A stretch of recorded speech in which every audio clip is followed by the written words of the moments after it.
տարին Հայաստանի համար լինի կանաչ տարի, մաքուր տարի եւ առողջ տարի։ Այդ երեք բարեմաղթանքը ողջ մարդկությանը ու նաեւ Հայաստանին մասնավորապես։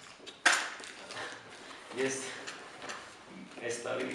նման կարգախոս եմ ընտրել ինքս իմ համար, թող մարդիկ երանիներն ու եթեները մոռանան եւ գործան, թող չասեն երանի սենս լիներ, եթե սենս լիներ, թող գործնական դաշտում ավարտեն իրենց ֆիզիկական աշխատանքով, որ մենք այսպես ենք դարձնում, ոչ թե երանի, ոնց որ Ռուբեն Հախվերդյանը երնեք թե այս նոր տարին վերջ տալ հայ ցավերին, նոր տարին չի բերելու հայերի ցավի վերջը, դու ֆիզիկապես քո մտքով, քո պայքարով կարաս հայերի ցավերի վերջը բերես, երայինները մոռանանք քիչ, անցնենք գործնական դաշտին։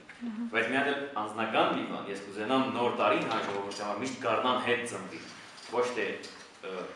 շատ դա հին տոմարից է գալիս նաև, ոչ թե հին մութ խավար 12-ի անցումով մութ գիշեր, մենք գարնան հետ զարթոն կողմություն, երբ որ գարնանն է զարթնում, պետք է այն ժամանակ նոր տարին սկսի ինստումը, դա իմ անձնական կարծիքն է։ Երանի մենք հասնենք նրան, որ այո, մենք ապրիլ-մայիս այդ բնության զարթում, այն ժամանակ ապրի, հայ ժողովուրդը իր նոր տարվա նոր Այո, ոչ թե գիշեր, այլ արևագալին, ոչ թե զոհված դիակներով սեղանով, այլ բուսակերական, ոչ թե մի օրվա եղևնիով, որ ջարդում եք համատարած, այլ ծաղ տնկելով։ Խոզի բուտի փոխարեն ինչ եք դնել ձեր սեղանին։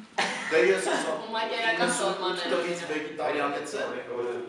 ես դες ասեմ հայկական ավանդական խոհանոցը բավական հարուստ է բուսակերական սնունդով,